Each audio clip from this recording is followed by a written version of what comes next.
We know how to make all types of great lemonade and all flavors out of every lemon we've been given, and technology is trying to act a fool, and we don't care. We rebuke technology in the name of Jesus, and we'll go forward with this program. My name is Gloria J. Brown Marshall. I'm a professor of constitutional law at John Jay College and affiliated with the Africana Studies Department there as well. The author of several books, and the most recent one is A Protest History of the United States, which looks at 500 years of protests from indigenous resistance to slave uprisings, the labor movement, women's rights, as well as anti-war demonstrations, protests against police violence, and ending with climate change and environmental racism. And looking at protests and looking at the ways in which we, as people of African descent, have had to protest in all different means possible in order for us to be on this program today. That meant that a lot of people had to do a lot for us to be where we are right now. And I am joined here with wonderful people. And I'm going to have a short Juneteenth program and then go back and give introductions for all of them. But Chancellor King is here with us, Senator Parker, Dr. Hardy, Attorney Harding, and we are here with the wonderful Kappa Alpha Psi fraternity. And there is so much of the Divine Nine that is represented here this evening. That is the educational part of what we know to be our fraternities and sororities that have been a part of our great making of this country. But I'd like to, if I could, and I'm going to try to share a screen, and hopefully nothing happens that's not expected. And let's see.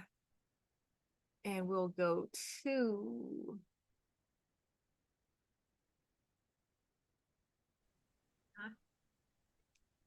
okay.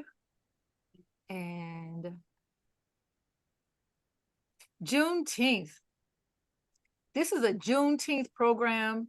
And Earl Fleury, when he asked me, and I thank him so much for inviting me to be your MC, I'm going to just do a short program on Juneteenth, which is the reason for our being here, and the title, Reclaiming Time and Power in American Politics.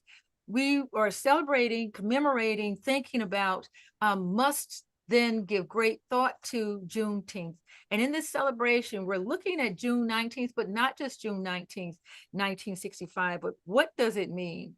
Why do we have Juneteenth? It became a holiday, national holiday, signed into law by President Biden. But let's go back to Juneteenth. What is in a name?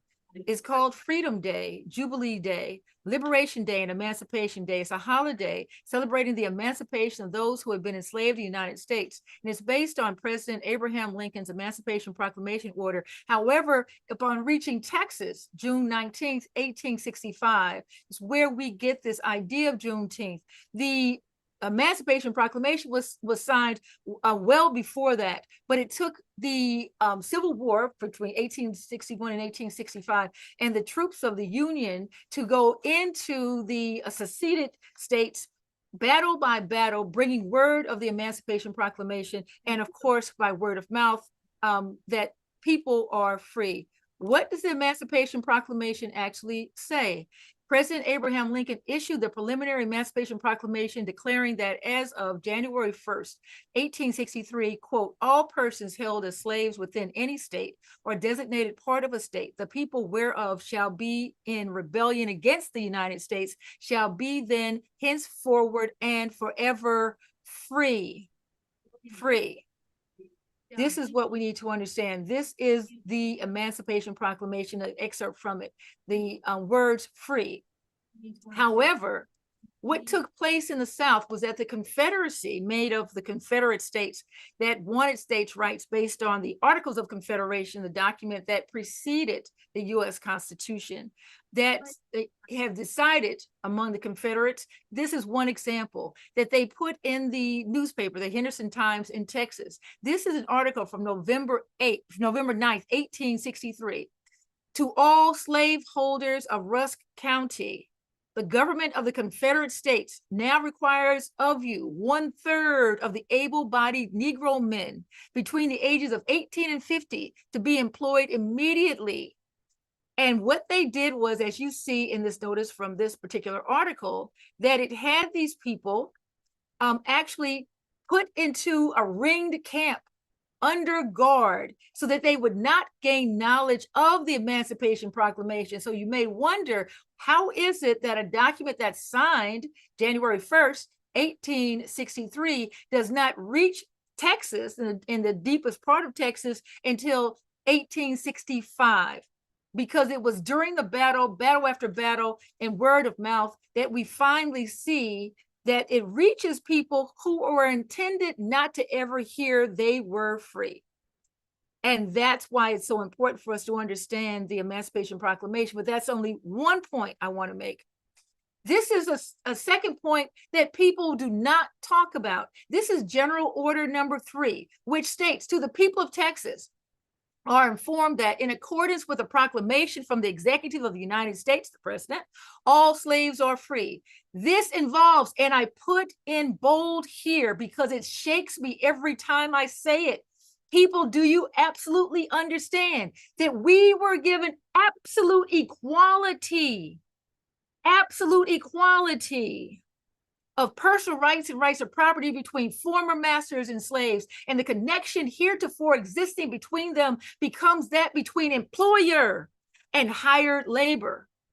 The freedmen are advised to remain quietly at their present homes and work for wages. They are informed that they will not be allowed to collect at military posts and that they will not be supported in idleness either there or elsewhere. These things I want us to get from the Emancipation Proclamation, absolute equality. And so for so long, we have fought in legal cases involving the Equal Protection Clause, finding case after case to build the argument for our equality in this country when we were granted through the executive order in the 1800s, absolute equality.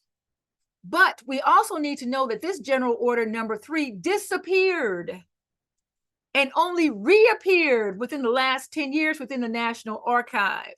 No one found it until about 10 years ago, because I believe people did not want to know that we had been granted absolute equality in the 1860s. So I think about, as a lawyer whose background is in civil rights, how many cases have been fought all of these years, little by little, to gain ground for something that we were granted under law in the 1860s. And that's why it's truly important to me that we understand that Juneteenth was the fight of the enslaved Africans who had given so much for so long, but also that absolute equality was ours by law. Of course, by humanity, we had absolute equality. By law, we gained absolute equality through General Order number 3 that was part of the Emancipation Proclamation. And I put this here, you can't really see it, but this is from the National Archives, from people who want to go look at the actual General Order number 3. So that you know that it exists. And that's why I look at primary documents, primary data, so you can understand that this is not just wishful thinking on my part. Also, this is the third point, what President Abraham Lincoln said: we earned our freedom. Yes, through all the labor, intellectual, creative, everything we've done from the time period of 1619, when the 20 and odd Africans arrived into the Virginia colony, but we turned the tide of the Civil War.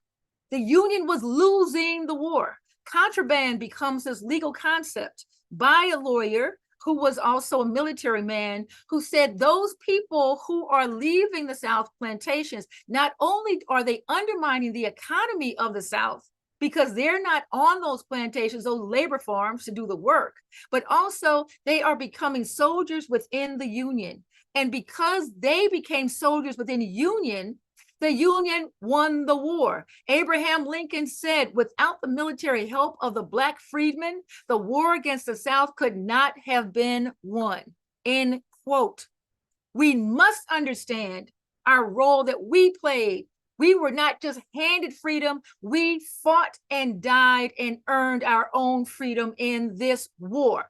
Please make sure that is clear. We start flipping hamburgers and eating hot dogs and having family reunions and everything and saying Abraham Lincoln freed us. Yes, the Emancipation Proclamation was pivotal to what happened, but we were part of this military. And just to let you know, if you ever have a chance to go to the African American Civil War Museum in Washington, D.C., they actually have the list of the names of those soldiers who fought in the Civil War of African descent. Those soldiers are listed. Their names are there. My family name is there. If you know Cheryl Wills of New York One, her family's ancestor is there. And she's actually written a book about her family ancestor, traced him to find out who he was. You need to go look at this wall to find out if you have any family members who actually fought in the Civil War. So I want to just let us know Juneteenth was a fight from January 1st all the way until the time period in which that order was given in Galveston, Texas, that we fought for our own rights and we had absolute freedom, absolute equality in the 1860s. Thank you, ancestors. And from there, I then turn this over and become MC and not preacher teacher.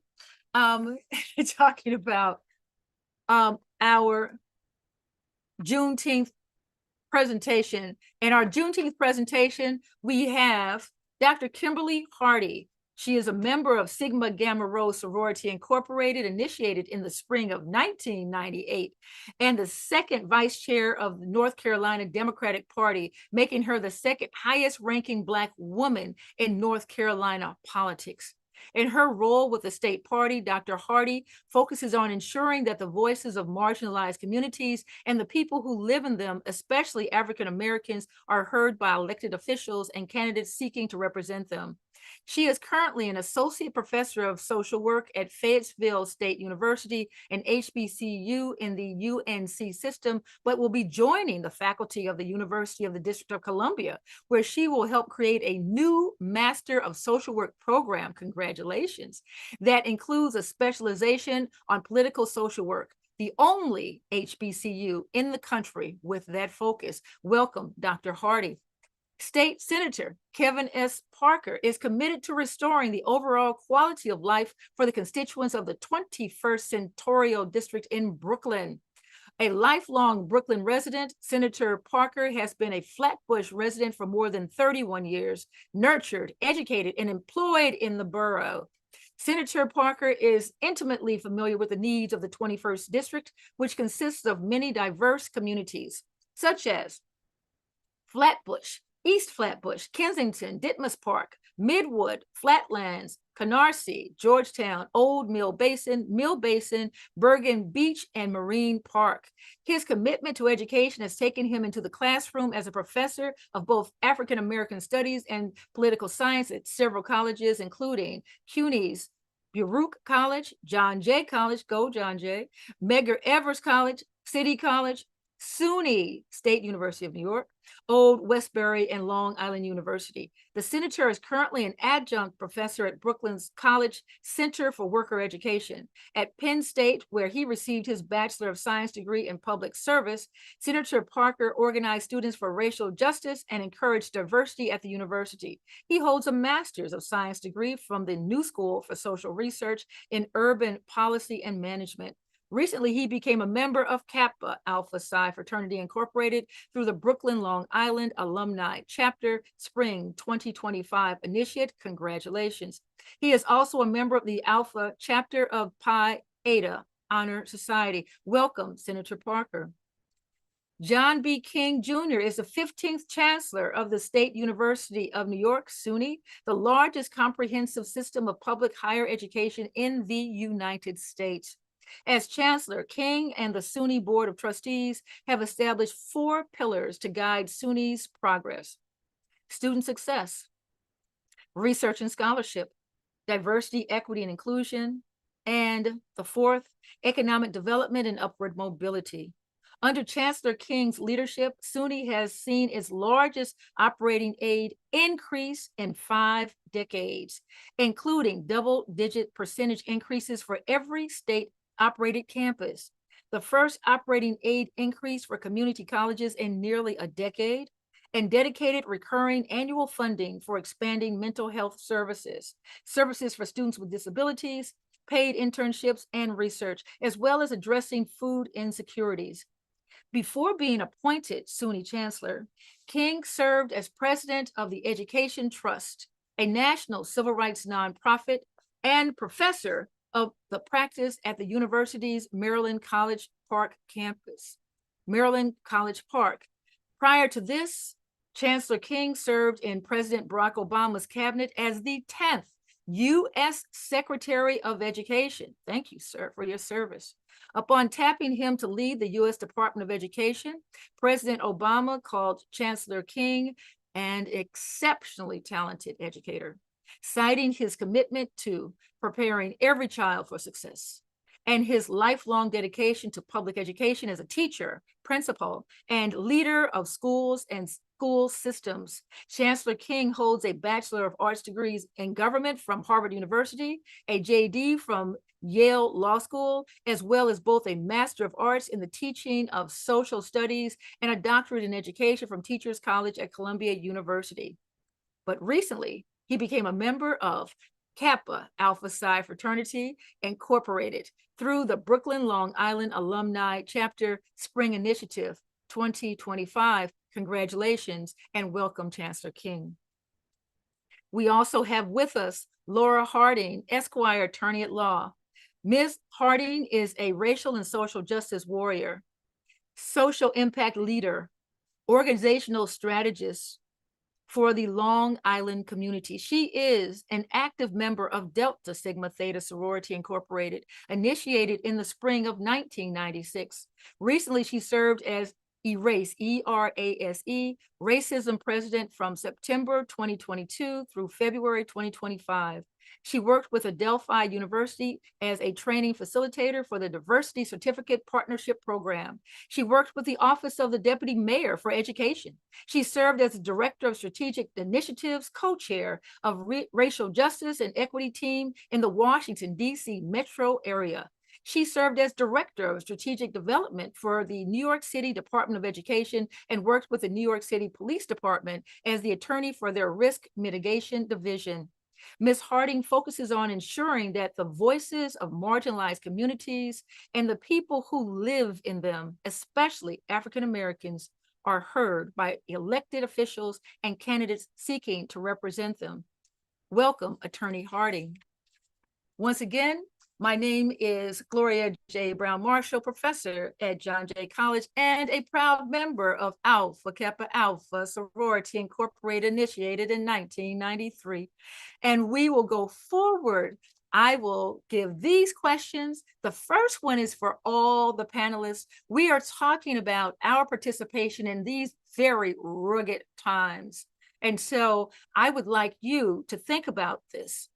What is the significance of Juneteenth in these times, especially when the history of African Americans in the United States is being whitewashed or eliminated altogether?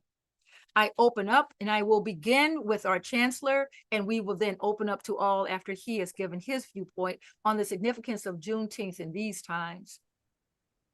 Thanks. Excited for this conversation. Look, I think it's 2 things. One, a reminder of the importance of preserving our history, protecting our history, insisting that schools teach young people about our history.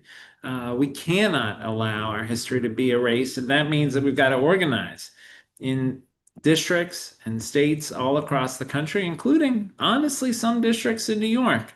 Not every part of New York has a tradition of teaching the truth about African American history. So we have to make sure that everywhere we are organizing to insist that our history is incorporated into the story of U.S. history because it is U.S. history. We also have to insist that all students are exposed to this history. It matters for white students to learn about this history. It's dangerous to our democracy if students grow up not understanding the history of slavery and segregation and the positive stories too, the history of the civil rights movement, the history of the abolitionists. All of that needs to be understood. And we need to make sure that kids, whether they're kids of color or white kids, are reading authors that are diverse, are exposed to diverse perspectives. That's one. Two, I would say this day is a reminder of just the importance of trying to ensure we protect the civil rights gains of the last 50 years. And the truth is, we had essentially two reconstructions, right? We had the post-Civil War Reconstruction, the adoption of the 13th, 14th, 15th Amendment.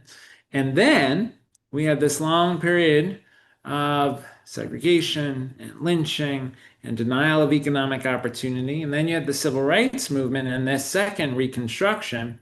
Well, there's an effort now in Washington to undo that second Reconstruction, to reverse civil rights progress, and we've got to resist that. Thank you so much. I would turn now to Dr. Hardy, and just in case you're going to be caught unawares, it will be then Senator Parker and then Attorney Harding. Dr. Hardy, what does Juneteenth mean in these troubling times? So first of all, I agree with the chancellor and welcome him to the D9 family, Indiana love all day. I think what it means to me is it's an example of how justice delayed is not justice denied. And that our freedom was not something, like you said earlier, given to us, but something that we had to fight for.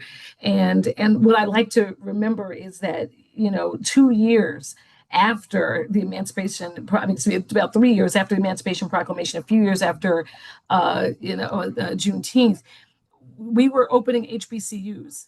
Our ancestors would not be deterred. I actually am an alumna, a double alumna of one that was founded in 1867, Morgan State University, and I'm on faculty at one at Fayetteville State that was 1867. Like we decided right away that once we got that freedom that we fought for, that we earned, that we were going to take that and use that to move our communities forward, and we were not going to let the hateful, awful oppression that had enslaved our ancestors keep us tethered to that space. And so I think that's what we need to remember now, especially on the heels of the November election, that there is a moment where sometimes a pause and reflect is necessary, but that we take what we have here, what we've done collectively, and we move forward, and we make sure that that our voices are heard, that our stories are told.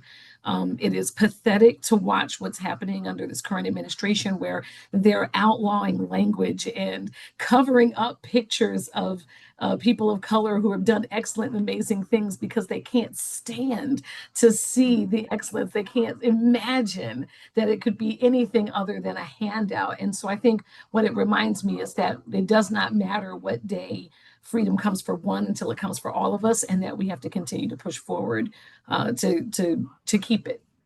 So that's Thank you. Mhm. Thank you. Senator Parker, you're on mute. I was just testing you. Good job. I feel like we got to part of the program where everything has been said. Everybody just hasn't said it yet. But one, just honored to be involved with this very distinguished panel of folks who are not just accomplished, but talented. And this is a special holiday for me because I was part of a team that actually made Juneteenth a state law the year prior to it becoming a federal law. So I passed the bill. The bill was actually initially drafted by Senator John Sampson, and when he left the Senate, I picked up the bill, and Assembly Member Alicia Hyman from Queens passed it in the Assembly, and we made it law. And so this is very, very, just always very special for me, and just happy to be involved in the cause. Obviously, as a Africana Studies professor, the weight of the history of this, is I think critically important. And you heard both Dr. King and Dr. Hardy kind of speak to the historical antecedents. And I think that it becomes, it needs to become a day on for us as opposed to a day off, where people kind of lean into learning the history of that time period and of this particular holiday. They have some real appreciation that in the place in which we stand now is not where we started, right? And and particularly in this moment in which there's a significant amount of political repression and opposition coming from the White House and from Congress, that this is not a new dynamic for us. And in the same way that our ancestors were successful and being determined and steadfast in their struggle for freedom, we must do the same in order to carry on for future generations. And so there's a huge, I think, lesson in this whole thing for us. And then in the moment, I think it's really important for us to understand a history of struggle and to use that as a springboard and example for how we must struggle again in this moment. And all of that may not necessarily be every day just against the White House and the Congress, but just microaggressions and all the things that we're dealing with, kind of even just day to day at our jobs, in our cities, our states, and the institutions in which we're working. We must be engaged in that everyday resistance because the price of freedom is eternal struggle. So that's an important part of what we must do. Thank you. Well, as the author of A Protest History of the United States, I say the struggle always continues. And Attorney Harding, you know about struggle, you know about the fight in the courts, but we're gonna talk about the courts a little later. But right now, where do you see the struggle? When it comes to Juneteenth, why is it important in this particular time? First of all, good evening. Thank you all for having me on this panel with all of these esteemed guests. Welcome to the D9, to Senator Parker and Chancellor King. Kimberly, it's good to see you again, Dr. Hardy. I'm particularly excited, and I think the importance of Juneteenth for me, I think about vigilance. I think about an opportunity to really, as we look at what the kind of dismantling that's happening, and from I think a constitutional perspective, thinking about the power of the federal government versus the state, and where it seems like we're going, where depending on where you live, you might have certain protections over others. I think that Juneteenth is an incredibly important opportunity to reflect on what that looked like back then and how we need to think about what we want it to look like in the future, given the attempts at dismantling all of the things that were earned. I also think, again, I think everyone said everything about education. I think that's incredibly important. We have to tell the story consistently. I think about we all have stories that we share when families get together at the cookouts. And the story of Juneteenth is something that must be told. I think it was really important that you began centering us in a foundation about the history of Juneteenth, because people have different ideas about what it is. They have different pieces of information. And depending on where you live, I mean, I lived in Chicago, I've lived in DC. Folks in Texas were celebrating Juneteenth before, and I've lived in New York after coming here from Barbados for a long time. And I didn't know about Juneteenth until I got to Chicago and was going to grad school. So I think that it provides an opportunity to consistently have us tell our stories and use our oral tradition as people of African descent to keep the stories going, to keep the legacy going, to going to DC, to that African American Civil Rights Museum, Civil War Museum, and tracing your family's history, things like that, that far too often, I think we see these holidays as a day off and a day to kick it, instead of an opportunity to continue to build foundationally on our personal and collective history. Thank you. And something that Senator Parker said, I think is very important. And all of you have mentioned that it should not be a day off. Perhaps we could make as a new tradition on Juneteenth that families should read African-American history. That day should be a day that we buy books and read about our history. That at the family reunion or whatever gathering, if you're home alone, you know, whatever it is, that we should have that day. If we could spread that word near and far, that on that day we read about our history, I think that would really anchor us to what this is about. Thank you for that first line of questions. I'd like to hone in, Chancellor King.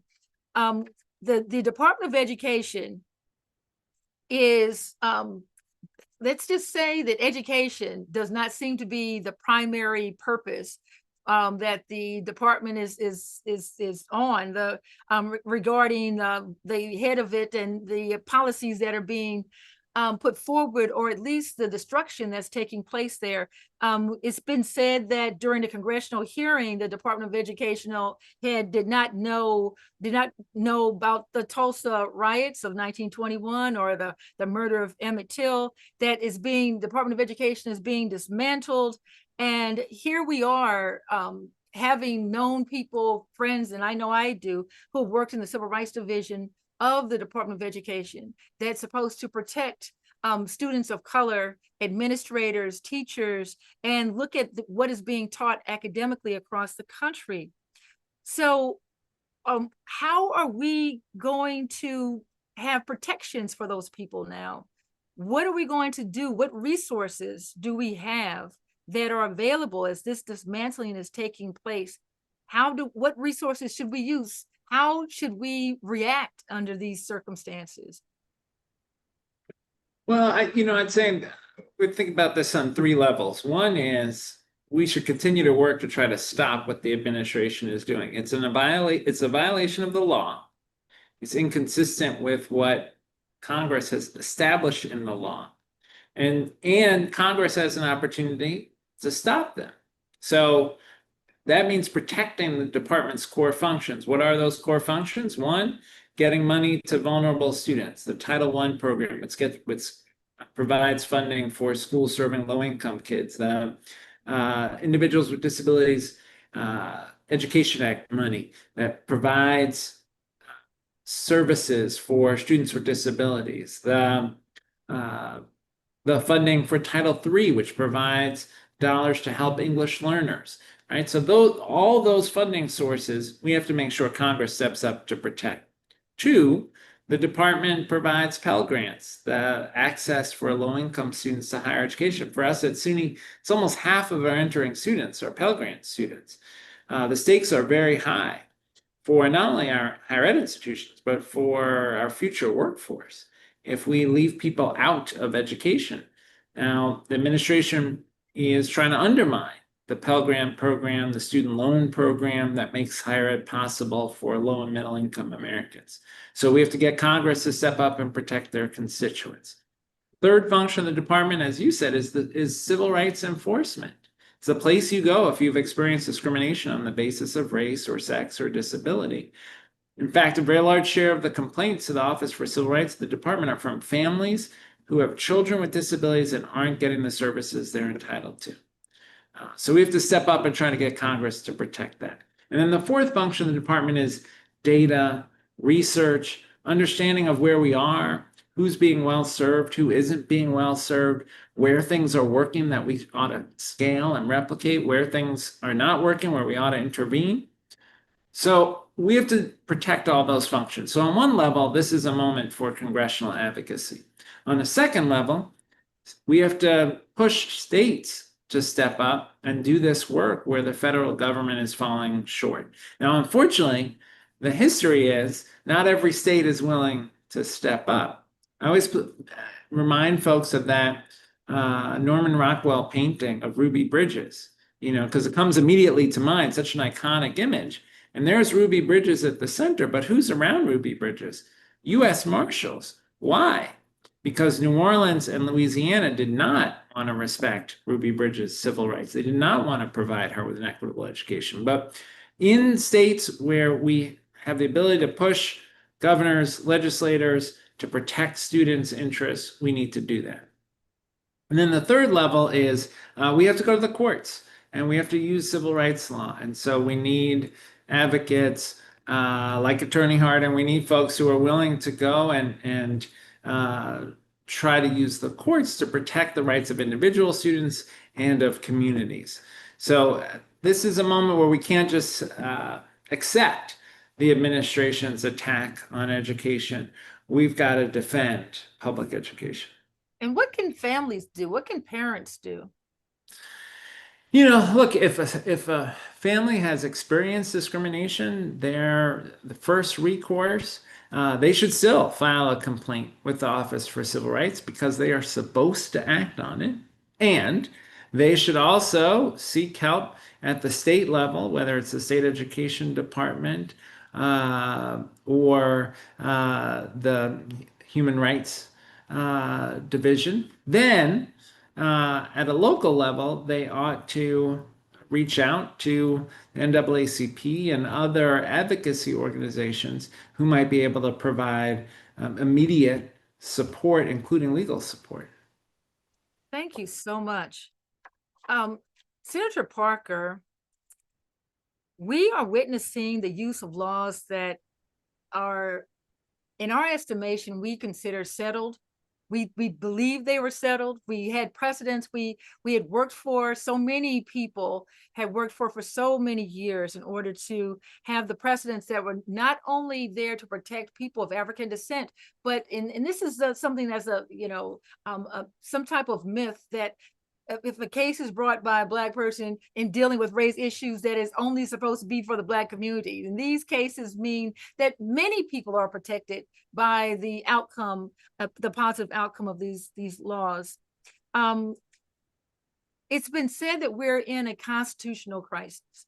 I believe we're in a constitutional crisis. We are witnessing the use of laws against us. The same laws we thought they were supposed to be helpful to us are being used against us. I'm concerned about the use of the legislative process from the state level to the congressional level. What can states do now that we're seeing our own federal government using its resources against us? And especially a state like New York State, we feel so vulnerable because we know that this regime wants to make us an example of its power, wants to make New York State kneel. So what do the states do? When you've had your meetings with other people, and what have you decided that that New York State is going to do under these circumstances? Well, first of all, people should rest assured that actually the power lies with the states, right? And it's a really just an important underpinning of U.S. government of federalism, right? A lot of times people are sleeping through the federalism lecture, but federalism, really is born out of the notion that, unlike a lot of countries, the states created the federal government didn't create the states. And in creating the states held on to most of the power. So when you look at most of the issues that people are concerned about, education, healthcare, housing, public protection, transportation, mental health, right? Those things are primarily state and local functions, not federal functions. So even when you listen to Dr. King and his description of what the U.S. Department of Education does, those are ancillary service. They're not in charge of the kind of the meat and potatoes of what we're doing in terms of teaching the 4 R's or 5 R's. You got to tell me about that later, Dr. King, about how many R's it is now. Curriculum development, right? Pedagogy, all those things are actually decided on the state level, right? And most of the funding for education is provided on the state level. Now, who's in trouble, as if you were listening closely to what Dr. King said, are children with special needs, right? And families that have children with special needs, because a lot of the funding for those particular programs comes predominantly from the federal government, and a lot of the work comes there. But in New York in particular, if you look across the spectrum of policies, a woman's right to choose, protection around, gay and lesbian and trans folks, you're more protected in New York than you are almost any other place in the country, because we have a robust set of laws that supersede the federal government, so the federal government's laws. That does not mean that the things that they're doing don't represent a, fundamental threat to what's going on in our state. But a lot of the kind of day-to-day things that we're engaged in can't be stopped by the actions of the federal government. Now, as the chairman of the Energy and Telecommunications Committee, I will tell you that they did pull back something on offshore wind and the permitting that we needed from the federal government because we were dealing with some things that were in the middle of the ocean that has held back our commitment to climate change. But we have pivoted and working on some other projects. So they are throwing a monkey wrench into some things when they can, but the basis of the things that you're looking for is still being handled by the state government. And what you're going to continue to see from the state legislature, from the governor, as you saw, our city controller Brad Lander literally put his body in the way yesterday to help an individual person who was really being unfairly treated and improperly treated by ICE, is that we're going to continue to fight them tooth and nail to make sure that the law is properly abided by. And you'll see other states do the same thing. Again, we saw it in New Jersey with the arrest of Mayor Ras Baraka, and then the subsequent indictment of a congresswoman who was just doing oversight, right? And so some of this is going to take a little while. My timetable is a year and a half. I expect that in a year and a half, we will have next year elections. I expect that the Democrats, under the leadership of Hakeem Jeffries from Brooklyn, another, fine brother from Kappa Alpha Psi Fraternity Incorporated, will become the leader of the Congress. I expect that Chuck Schumer will return as the leader of the Senate. And then you'll have a different level of resistance from Congress. But then also in that time, you'll see a lot of the cases that are being brought up now matriculate through the court system. And I heard somebody say yesterday that Donald Trump must have a fetish for losing in court because like he just continues to do things and go in court cases that he loses one after the other. But you're right in that we are in a constitutional crisis, and so that people understand this, you're in a constitutional crisis when people are allowed to act in contravention of the U.S. Constitution, right? And I think that none of us thought before about the fact that a lot of what the Supreme Court did was based on like a handshake and a mutual understanding that when they said something that we then had to follow it, but they don't have a real enforcement mechanism per se, right? It's really just, kind of a, gentleman's agreement that, okay, they're the referee, right? And when they make a determination, we're going to follow that determination, right? Until, I mean, never even as a political science professor, that at some point the president would just say, make me enforce it. Like it's just these issues and what we're seeing, the behavior of Trump and members of Congress is just beyond speculation, because frankly, it's a bunch of rich white guys who are now breaking the rules that a bunch of white guys made, right? So you're breaking your own rules. Like these were your people who made these rules, and now you want to break the rules that you made because you feel like they're not serving you.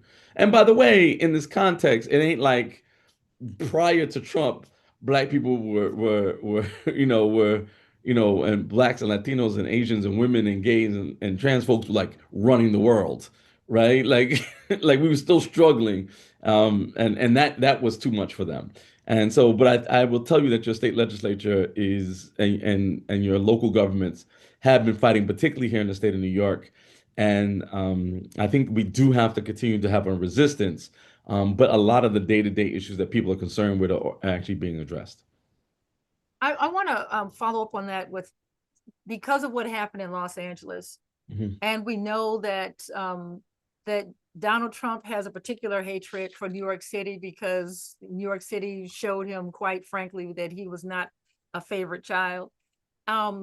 So what can the state do if something around the similar to what happened in Los Angeles with the executive of the country calling and federalizing the National Guard and sending them into some incident that takes place.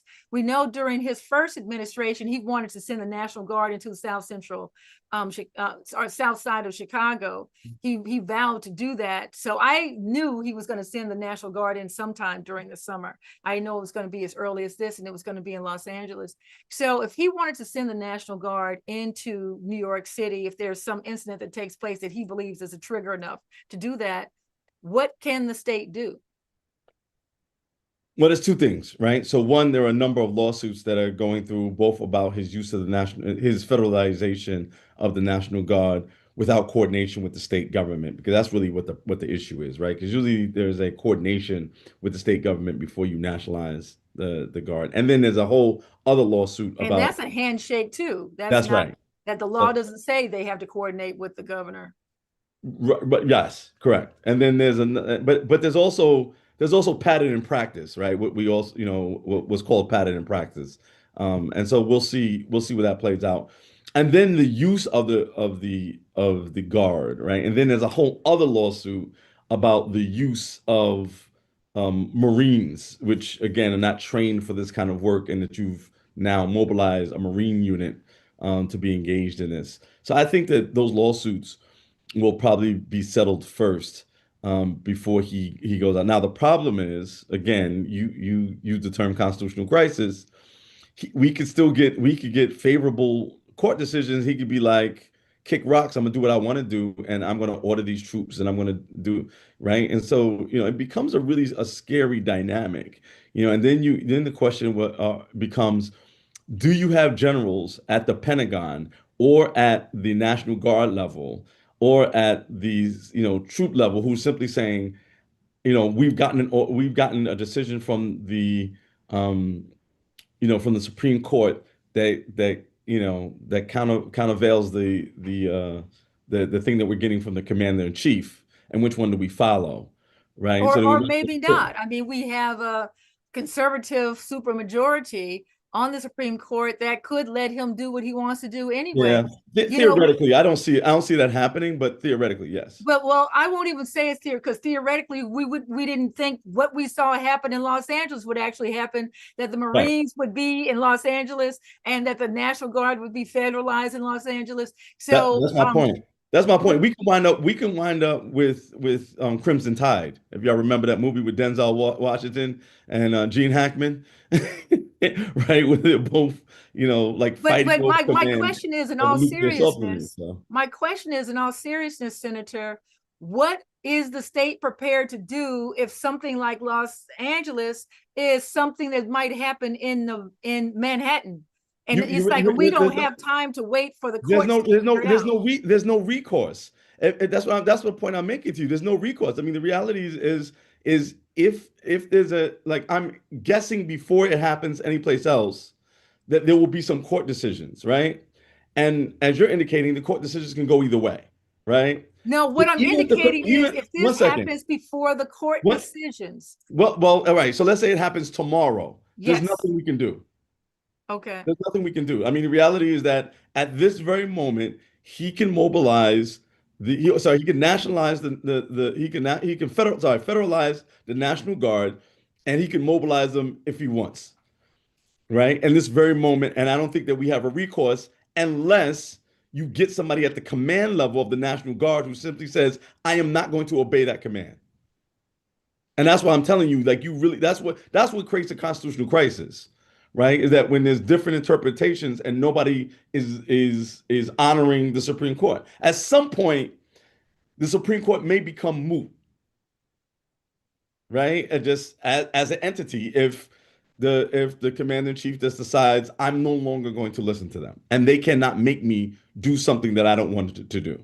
Well, let's go over to, because we can open this up. I do have questions for each of the panelists, but Attorney Harding, I'm gonna go on record, and I've said this on air on on national broadcast news stations. I do believe we are in a constitutional crisis because the executive Agreed. is not paying any attention to what the law is and is not paying attention to injunctions. He's not listening to precedent, and he's got a Supreme Court that is telling him one thing, but with a wink and a nod, letting him do what he wants to do. But I'd like to have Attorney Harding step in. Yeah, I am kind of itching here because really the Constitution is at the foundation of all of this. So when you think about education, in the Gonzalez case, in Texas, that's where the Supreme Court says there's no constitutional fundamental right to education,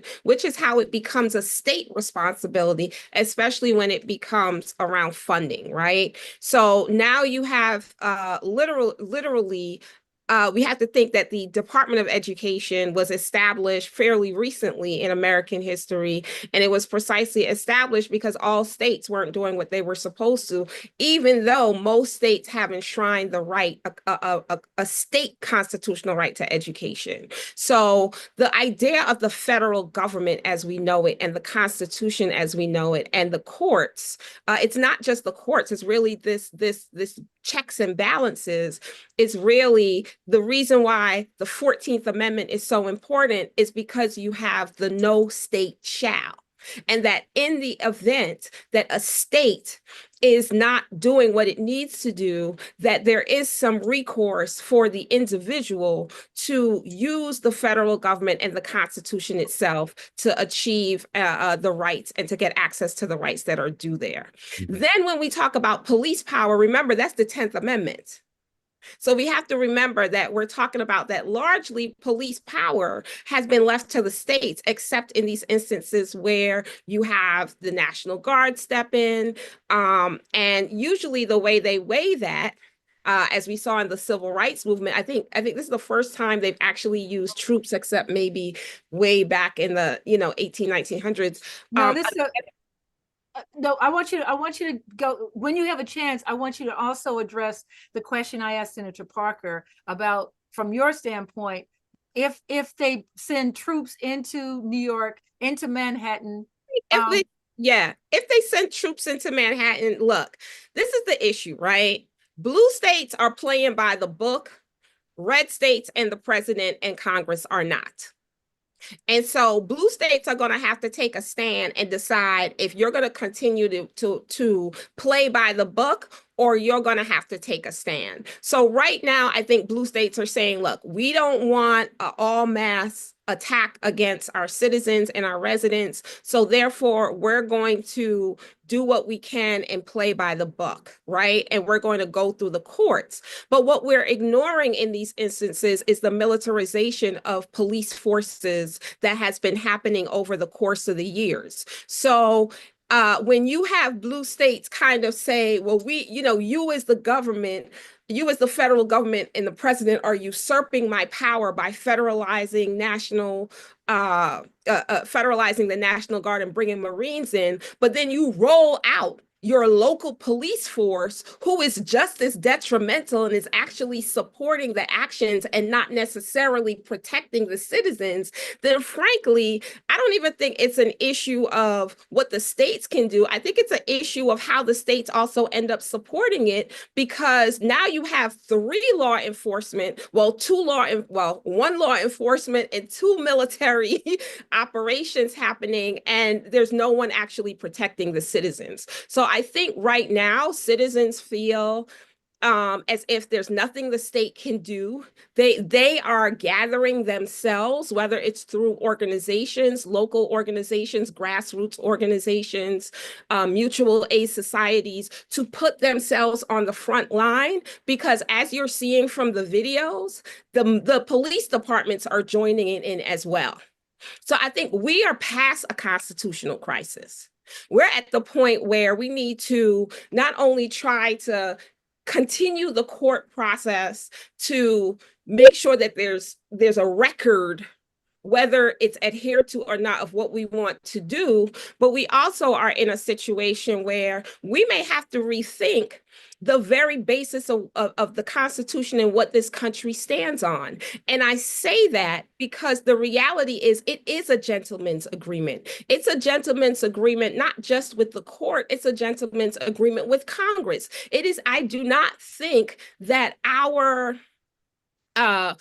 founding fathers or envisioned a time or space where one of the checks or balances would not check and balance each other. I think they thought that everyone would have a level of decency and almost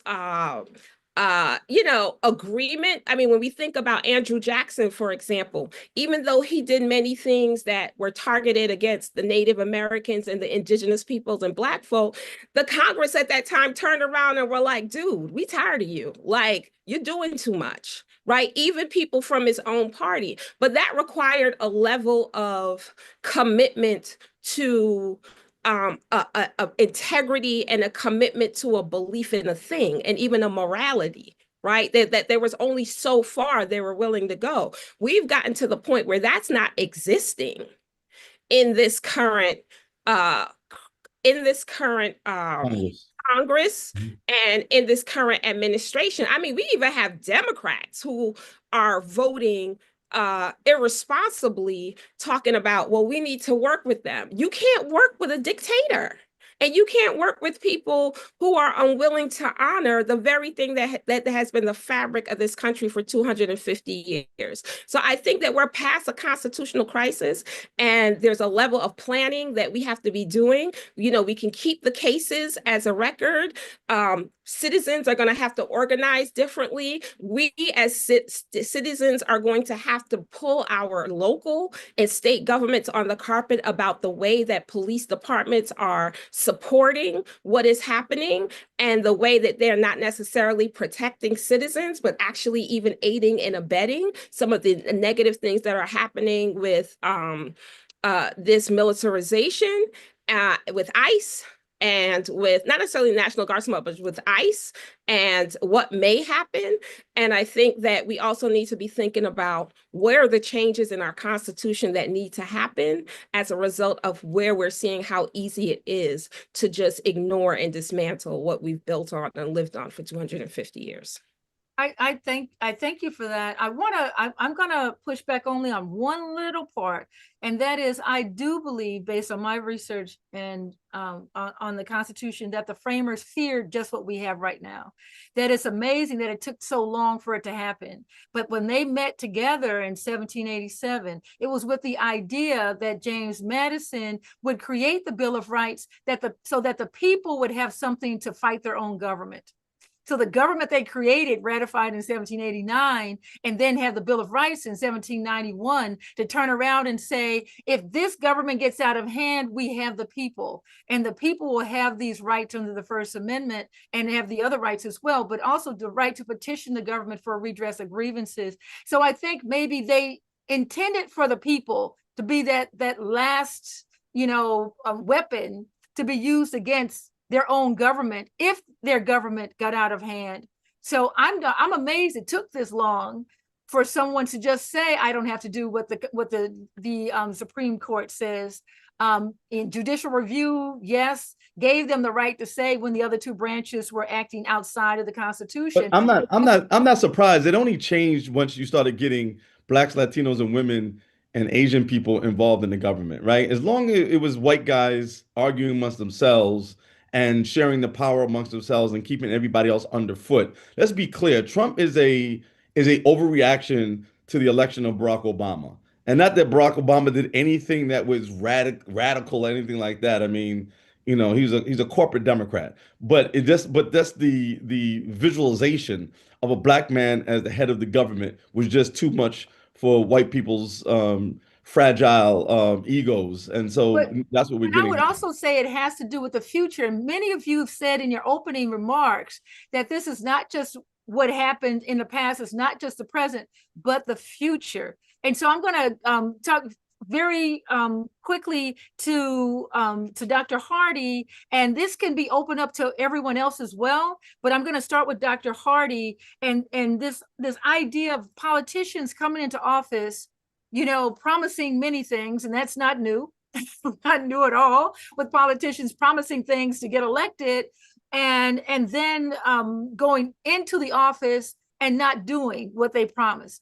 And so it's the reference to the Trojan horse, and we know that during the myth of the war, you know, where the horse is filled with the soldiers, it gets inside because they think it's a gift, and then once inside, the soldiers come out of the inside of the hollow horse and attack the villages. And so in this point, we have people who are hollow, but making great impressions on the outside, charismatic or whatever they may be called, getting into these positions and then turning on the very constituents, or, you know, just defying the needs of the constituents. You know, I've heard too many people say, yes, I'm Black, but I can't be just for Black people. And so as a politician, so yeah, I'd like to get your thoughts on that. And then I want to open it up to the chancellor, as well as, of course, to Kevin Parker and to Attorney Hardy. So yeah, I live with this on a pretty regular basis in my role with the North Carolina Democratic Party, that we have folks who are what we call dinos, Democrats in name only. And what I've discovered over time is that the Trojan horse politician is less frequent on the front end, and it happens a lot more on the back end when it gets, like we say, when it get good to them. And they get in there and they start feeling important because they're promised things from the other side. And, you know, and for some people that is sufficient. And so the Republicans, for example, will use this person on the left who is willing to betray the very values that the party is supposed to stand for, usually bringing nothing back, but getting that sense of importance and that sense of, and it's really, really sad, but they'll do that and they'll say, oh, look, we're being bipartisan. And unfortunately, that happens far and away too often and too easily with African-American elected officials on the left. And so it's not often the case that they go in Trojan horse style. It's that they get there and they start becoming hollowed out by all of the things that they want to. Or feeling their oats, not to have too many horse. Exactly, right. Never Let's mind. see how far we can take the horse analogy. But it is the case that those folks will get in there sometimes and they will sell out. And then what will happen, I said what I said, what happens with some of them is they'll say, well, you know, my district is, you know, is slightly more red. I got to walk that fine line. And I'm like, well, if these folks voted for you, right, then this is, you either had to have been inauthentic when you ran, and so they voted for the person that you told them you were, or you were being authentic and they voted for you anyway. But either way, there needs to be a standing of the ground in these spaces. And, you know, I know that every state legislature and and in Congress, there are folks who can say, I know this one is the one they're going to go get if they want to try to flip a Democrat. And that's unfortunate, but it's true. And so, and we just had a Black woman who was a district chair for us here in the state, and she flipped to the Republican Party too. And that is becoming a lot more common than it was in the past. But so there are the Trojan horse folks, and there are ways to try to combat the insidiousness of that. But and I'll say that in a second, but I did want to just say, sort of not pushing back, but sort of connecting to what you all were talking about a moment ago, that Trump's and his administration's power only comes from three spaces: cowardice, sycophancy, and hatefulness. So there's either the ones who know better, but they're so afraid. See, because when you're in the legislature or in the state party, you get to talk to your congressional people pretty regularly, and they'll come back and say, I can't stand this guy. I don't want to do this thing. It's driving us crazy. But they're so afraid of getting primaried. They're so afraid of pushing back, because then they will lose their big 6-figure job and their best healthcare money can't buy. And so they're willing to let you lose yours. So there's your cowardice power there. The sycophancy, the people who are just so enamored with titles, no real power, because we all know that Trump don't get nobody power, but they give you a title all day. And so those people want to be secretary of this, head of that, and they just want that. They can't stand him, but they really crave that attention, and so they will be sycophants for him. And then there's the hatefulness. What I've, as the daughter of 2 law enforcement officers, it has been really disturbing to me to watch, ICE, in any of these, National Guard troops, even local and state police officers who so quickly go from standing in that thin blue line to protect people to absolutely turning on them with absolutely no recourse or pushback. Like it happens quickly, and it's almost as if there was a hatefulness that they've been wanting to work on for a long time. And so for me, his power only comes from those 3 spaces, but the power to push back with him on him rests with all of us. And so that sort of pushes me toward, like, how do you avoid these Trojan horse folks? Well, one way is to become the candidate yourself. And so by running for office, you make sure that you're the one that goes in there and actually is bringing your value set with you, and the values of your party with you. Earlier, when you did my intro, you were talking about how I was going to University of District of Columbia. I actually finished that work with him now. The political social work program is going to work because I decided to stay at FSU because I am running for Congress in North Carolina. Okay. And so Wow. it'll become official July 1, but I'm letting you guys have the scoop. I'm letting you know now that I'm running for this Congressional District 7 seat in North Carolina, because this is how we take back our democracy. And if you go back to the beginning of this conversation this evening, we fought to get that emancipation. It wasn't just given. And so our democracy has to be fought for. And for those folks who are just like, I can't anymore, I'm over it, I get it. The exhaustion is real. But if you still have any fight in you, be it the municipal races, state legislative races, or national, one way to keep from putting Trojan horses out there is to put yourself out there. If you don't want to do that, that's fine. Support those candidates and make sure that they get into office and that they can actually do this good work. And then once a candidate gets elected, you have to hold them accountable. You got to keep up with what they're doing. You got to call them. You got to email them. You got to go down there. NCDP, we are constantly what we call like stuff the gallery to watch them, to make sure they know we see them when they are trying to pass these bills. And 100% of the time when we show up, oh no, we're going to take that bill down, it's not going to get voted on. They're actually trying to make it a Class 2 misdemeanor in North Carolina to register people to vote. That's madness, right? And so, and as D9 members, and I am remiss in not having welcomed you to Brother Parker to the D9 family as well earlier. Now I'm remiss, and I apologize. That is the bread and butter of the C3, groups, the community-based organizations, to go out and register voters. Who is that going to disenfranchise? That is going to disenfranchise people who are only marginally connected to the process, to the people for whom getting to a space to do that is burdensome. It's going to impact those people who are Black, brown, right, BIPOC, and low income. And so if you want to keep the Trojan horse folks out of there, run or support the ones who are running that you know are not that. And how can you know it? By making sure that you vote for people who have an established track record of service in the community that they're running to represent. Don't let them just come out of nowhere, right? This is not a calling. They woke up last night and said, oh, I feel called to run for office. Okay, well, first, you need to do some work in this community so that people can get to know who you really are and see where your heart really is, and then keep them from becoming Trojan horses once they're there by holding them accountable once they get there. Thank you so much. Thank you so much. And one of the things that you mentioned was North Carolina and voting. North Carolina has had, so many voting rights cases. Could you tell us what makes North Carolina so special in that way? So, and this is going to make so many people upset, but this is just the fact. So only about 7 states in the country pick the president, right? Because so many of them are either reliably blue or reliably red. North Carolina is an extremely important battleground state.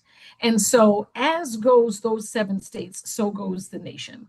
And in many ways, North Carolina is sort of at the center of that. Like in the Venn diagram of who Kamala or Trump had to win, it was North Carolina and these, or North Carolina and those. And so North Carolina was critical to the win for both of them. And so it's weird because it's actually a blue state, purple at best, but the way that we have gerrymandered the districts, I mean, you should see it. It is if you look on a map, it is mind blowing.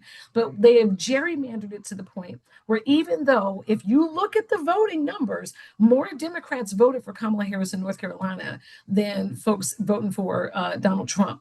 More voters voted for Kamala than voted for Trump. But because of the gerrymander, she ends up losing North Carolina and thus the race. So now, and it doesn't even stop there. We just finished, there was one race left from November in this country that just got settled in May, and it was our North Carolina Supreme Court seat.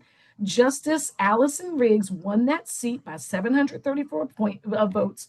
We had a ton of recalls, recounts rather, and she won every single one. Jefferson Griffin just could not let it go. And so he challenged it over and over again to the point where we were fighting 5 different lawsuits around this one case because he was trying to throw out 65,000 registrations just for his race that included me and her parents, right? Trying to question the legitimacy of our registrations, and thus our votes would be thrown out, but just in his race. And so it has cost us millions of dollars, but we finally got it won.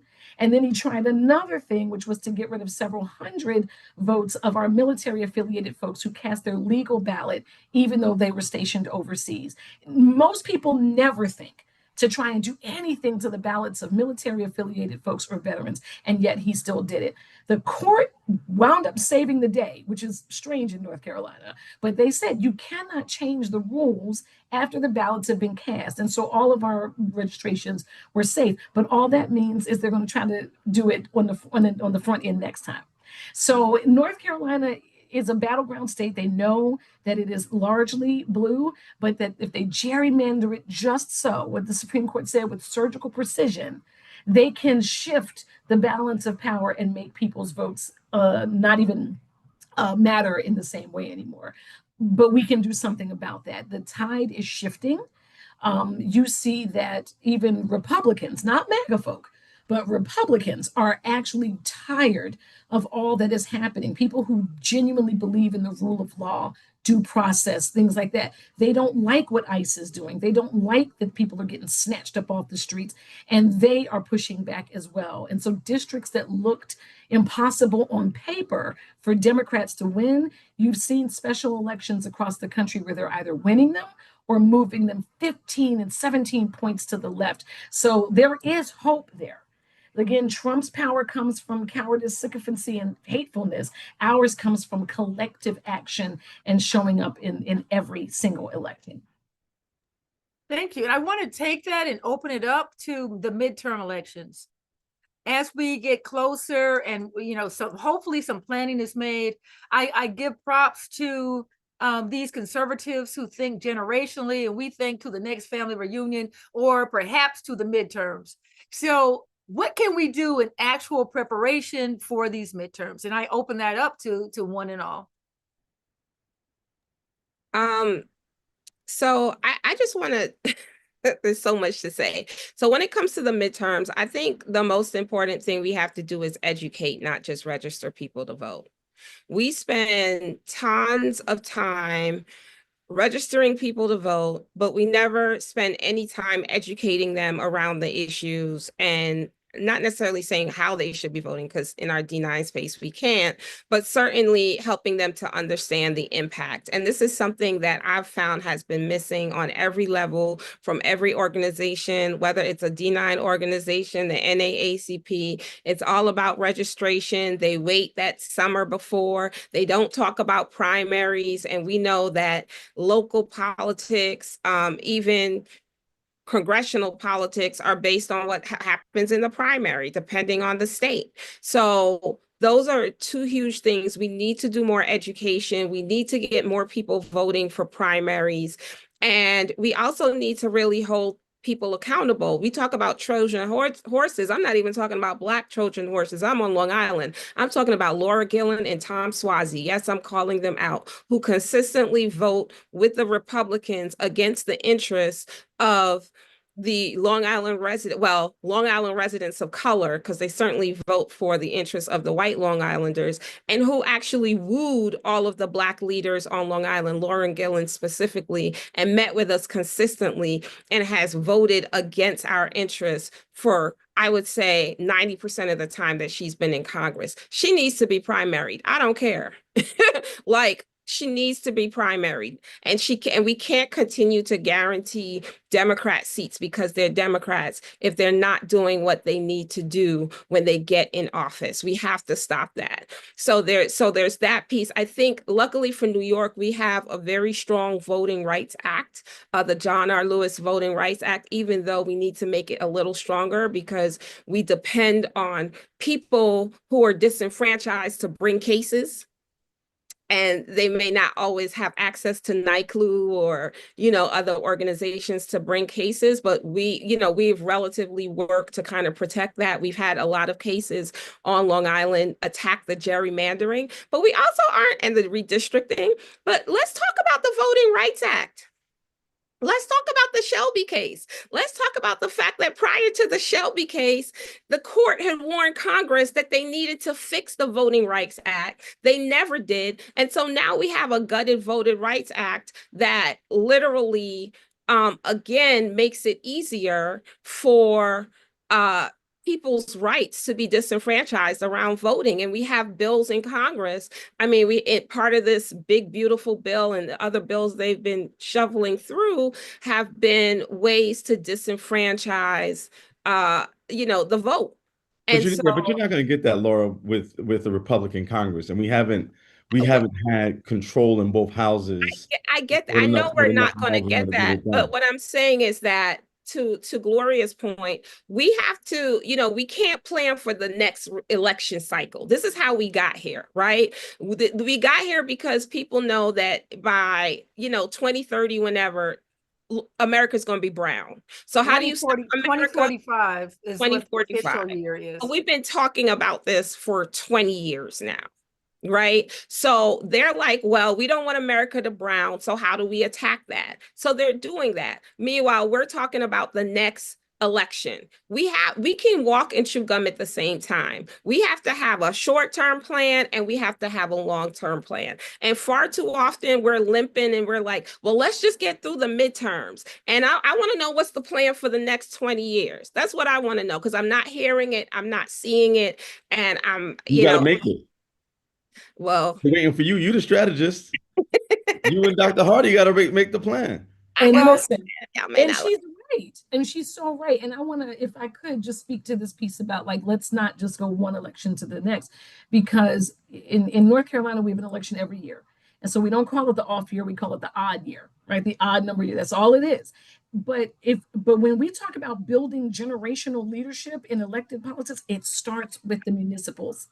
We have to start getting those people with local level leadership skills and experience, and they start having that what I said earlier, that proven track record of leadership and service in communities that are trying to lead, and get them to move up and up and up. So we need to be finding the brother I found a brother in a barber shop one day and was like, "You ever thought about running for mayor?" And this smile on his face was like, I mean, I said, see, I'm not the first person that's asked you that. And he had thought about it. And I'm like, you should really think about it. And so this was last year. So now this is the year for him to run for city council. And I am going back to that barbershop and I'm like, so I said what I said, because he's somebody who's already trusted in his community, somebody who already has the respect of all these people. He knows exactly what the issues are because he's experiencing them, and the people that he loves and lives near are experiencing as well. If we get him in the city council, then county commissioner, then up and up and up. And meanwhile, we're just constantly, this is a conveyor belt, folks. And so we want good elected leaders at the state and national level. It starts by focusing on municipals at the local level. I 100% agree, but I just want to be clear that that's not the issue in New York State, right? Like New York State literally is Wakanda, right? Black attorney general, black lieutenant governor, both houses are run by African Americans. A black woman's number 2 in the assembly. We have more black women elected to the state legislature in the state of New York than any other state legislature in the history of the United States in this very moment. There are 4 offices that run New York City. 4 of them currently are run by African Americans, right? So our chief justice in the appellate court is African American, right? And so when we start talking about that kind of leadership in the black community, it actually already exists in New York. And me and Laura will argue about whether they've been effective. Oh, we actually even have a black chancellor of the largest state agency in the nation, which is, Dr. John King, right? So like we have people in place who are doing a lot of the important things that need to be done. And again, me and Laura are going to argue about is everything being done that needs to be done, and I would easily tell you no. But we're certainly not where, with all due respect to North Carolina, where North Carolina is that's not as right. This doesn't have as much black leadership, or even California or Jersey and some of the other places that are struggling with those issues. I want to bring these two things together. One way I want to bring this together is that we also know that 1870 was when the 15th Amendment was ratified. And we had these black men in elected officials. The first black U.S. senator was Hiram Revels. We had black men in federal government as well as state government, the lieutenant governor, all these things. And then they were erased from history. Plessy versus Ferguson becomes the law of the land in 1896. And that's what they're trying to do now. So as much as we can say, Senator Parker, we have all this, it is because we've been successful against all odds that we're having what's taking place right now, which is anti-DEI, anti-Black this, wiping off the names there. It's because of our success. And this is what I like to tell people when I speak to different groups. Our success is the reason that they've decided we have to no longer exist on paper, in history, be known, and have our books shown. So I want to make sure that we have, on the one hand, a continued pipeline and educational process to teach people how to run for office. Is that happening on the state level? Because too often we have the people get in these offices, want to stay in there, some of them Trojan horses, others not, stay in there forever, or switch off, as we say, with term limits. It was like, I'll take yours and you take mine, and we'll switch back and forth, in New York State, without having the educational pipeline that's going to continue to have people come in after us, the legacy that comes later. They're intent in wiping out everything right now. So we can't even rest on our laurels and say, yes, it's Wakanda today, but we want Wakanda forever. So in order for us to have Wakanda tomorrow, we have to also think about those educational pipelines, how to run for office. And I've been approached many times by people, and maybe Karen believe, Dr. Hardy, one day I might run for office. Who knows? But yeah, we'll see. But I've been approached many times to join these classes that they have, but I don't see the Black people with the classes to run for office. Well, that's 100% not true. And I'll introduce no, you. I'm not. No, it's not 100% not true, Senator. It's 100% not true. No, wait a minute. Could you hear my what I'm saying? Because you're jumping to conclusions here. I'm saying I'm not saying they don't exist. I am not seeing the classes for people to run for office. I know this is Sharon Nelson, I think, who has a class at some point. There was somebody who had a class how to run for political office.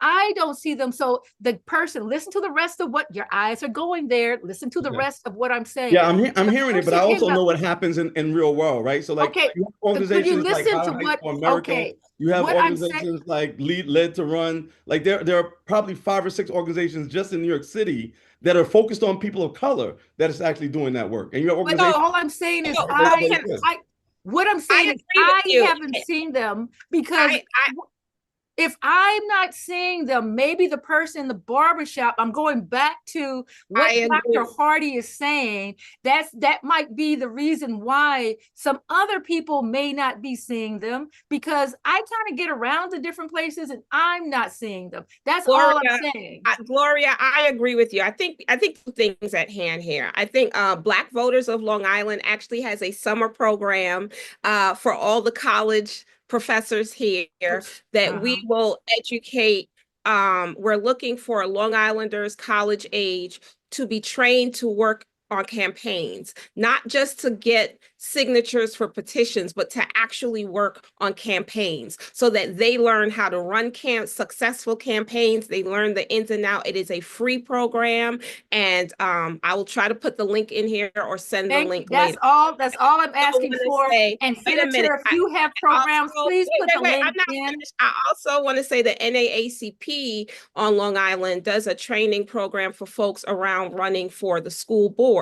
But I want to talk about, you can't talk pipeline and training people to be to run for office unless you talk about the two-party system. And the fact of the matter is that when I don't care where you are in America, if you are trying to run for office, we know that the local clubs, the local Democratic club or Republican club, also controls who runs, who gets support, and who gets access to funding and other things like that. And so I think that we also have to have a come to Jesus moment and conversation about what it means for someone who's looking to run for office, but may not be necessarily interested in falling in line with a party's line. And I think Can I speak to that? I just have a question I do have a question for Chancellor King when you're finished. No, I just want to amplify that because I think that what we're also seeing is a Democratic Party who's struggling with where they stand. They're responding to the Republicans, and I don't think they necessarily have identified where they stand. You're seeing them waffle on their support of Black people specifically. Are you talking about congressional Republicans? Congressional and state Republicans, because Republicans in the state of New York are irrelevant. They literally control. No, she said not one house, not one office. I'm talking about Democrats. I'm not talking about Republicans. And this but program, but I'm saying Democrats where? Because what's happening in Congress? What's happening in Congress is fundamentally very different than what's happening in the state of New York. We need to be a little bit more civil. Okay. Yeah, we're not. No, wait, listen, this Kevin. I understand it, but we also have this is going to be a broadcast nationally. I get it. So it's not going to be just for New York State. We're hoping people in the tri-state area, and we have someone here from North Carolina. So we're going to have people here from other places who this is not just going to be for New York State. Thank you. I get it. But what I'm saying is even in New York State, Kevin, I come from Long Island, you have upstate. What you have is a lot of Democrats who are really closeted Republicans. And because their communities, much like the one you represent, are very diverse and aren't always left-leaning and probably more center and sometimes center-right, you have Democrats who, on issues that previously would have stood strong, that we could count on, who are unwilling to make the hard votes because they're worried about I think Dr. Kimberly talked about this, being reelected. And so they're staying center and they're making these decisions that frankly are harming communities of color. And if we don't have that, I get it, you're a Democrat, but if we don't have these honest conversations, you're going to continue to have young people who are unwilling to vote Democrat, to participate in the process, and who are really looking to expand independent party or something like that, which may end up diluting the vote. And I think it's time that we have this honest conversation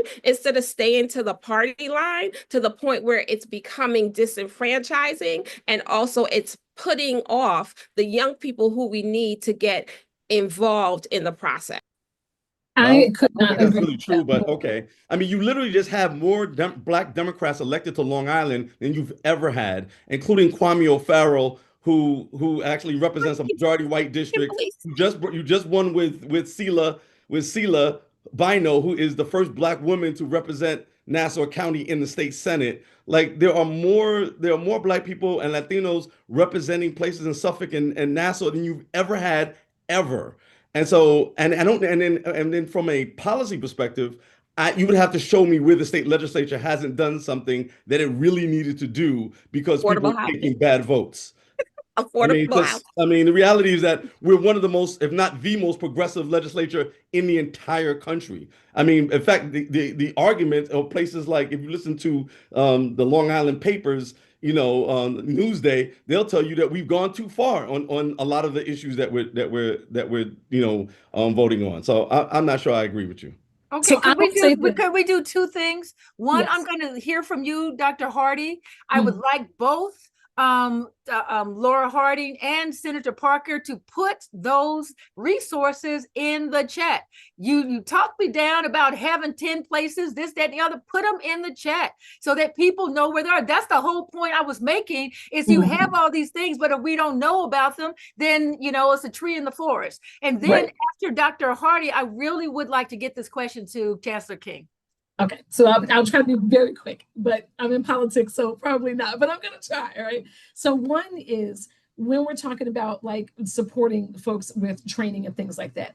So like you said, it's not just going to be New York. I mean, you guys are really lucky to have what you have. We don't have that in North Carolina. So what I can tell you is that there are a lot of organizations, they're putting them in the chat now, I see it populating now, that do help support folks who want to learn how to run for office or how to be staffers for campaigns, which I can tell you, having run for office before, it is invaluable to have somebody who's a good staffer. So you don't have to be the one out front. You can be supporting the one out front, and it means everything. But the state party for North Carolina, our Democratic Party, we have trainings all the time, and we record them, we put them online, so you don't even have to come to them live. You can just go on the website and press play, and it'll tell you everything about how to run for this kind of office and how to file for that and how to be a staffer. We are doing that work from a party perspective. Moving over to the party perspective, the number one group of voters in North Carolina are registered unaffiliated. There are more of them than there are Republicans or Democrats. And so these are people who are tired of partisan rhetoric, who just really want to hear what your position is on the issues, and they will vote accordingly. So they're not going to be religiously voting all blue or all red. They're going to choose from based on different things. So when we talk about like just the two-party system, it's not even just young people who are getting disillusioned with that. It's a lot of folks who are walking away from the party, especially after last November, who are like, I'm just going to live here in the middle and I'm going to figure it out as it comes. But one thing that has to be made really clear, I don't know how other states do it, but I know that it's real what you're saying, Laura, which is that sometimes the party machine definitely picks who the candidates are going to be and this, that, and the other. In North Carolina, we don't do that. If it's a primary, a contested primary for us, we give the same support and resources to either one of them. We don't pick sides. We don't endorse. Once it's you, which whoever gets through there, we'll do everything we can to get you elected. So, but there are some disaggregations between the DNC, the DCCC, the DSCC, right? NCDP, right? And so, and even within your state party structure, your governor can also be a Democrat. That doesn't mean that there is like this one-to-one alignment with the state Democratic Party. And you can be running as a Democrat for an office and not get any support from the DNC. Like, so all of these are different entities that, yes, are cousins, we're related, we connect with each other from time to time, but there are also times where we as the state party don't have anything to do with the decision that the DNC made to do X, Y, and Z thing. So I do caution us when we say, oh, the Democratic Party, because it's not always the Democratic Party. Sometimes it's a particular entity within the Democratic Party that has done a thing you don't like, and that sort of washes over all of us. And then those of us who are still in the fight trying to do the right thing the right way get sort of pulled into their chaos and calamity. So I just wanted to say that. Sorry. I thank you. And for anybody who's watching right now, there's amazing organizations being put in the chat for those people who are thinking about running for office. Remember, you could be thinking about this, and I'm saying this to our listening audience, wherever they may be, whenever you hear this, whatever time that might be, because this may play somewhere else where you're in the privacy of your own home with that secret thought when you look in the mirror, could I be the next fill in the blank? And then you can look at this in the privacy of your own home, think about it, and consider being one of those people who gets trained. You may think, I know nothing about running for whatever that office is. And here are ways you can get trained to run for office and learn the ins and outs of it. I want to turn to Chancellor King because of what's happened at Harvard, because of what's happened at Columbia. And I wanted to find out, have you had any of these things taking place there? Any of this pushback? Are we kind of hiding in the cut in New York City when it comes to CUNY and SUNY? Have there been any issues? And I know this kind of a difficult fine line to walk because you don't want to draw fire. At the same time, you know, we're trying to figure out, where do we stand here in New York State when it comes to the pressures that have been put on other institutions of higher education? Yeah, look, we're seeing the same attacks on higher education for us that other institutions are experiencing. We do about $1.2 billion in sponsored research each year. Of that, 700 million comes from the federal government. Of that, we've had about 50 million that's been canceled, often arbitrarily with no explanation. Some of the areas that they've attacked in particular are things like health disparities research that is tied to climate change. We also have had threats to cut other research funding, things like Alzheimer's research, cancer research, research on the treatment of 9/11 first responders. But that's been stopped thanks to Tish James and others going to court to challenge the legality of the administration's actions. So we've seen this attack on research.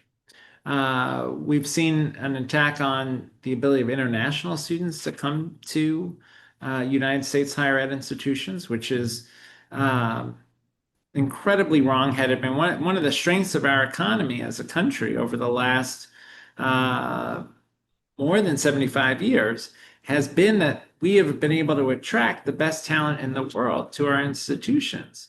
But unfortunately, the administration has been undermining that.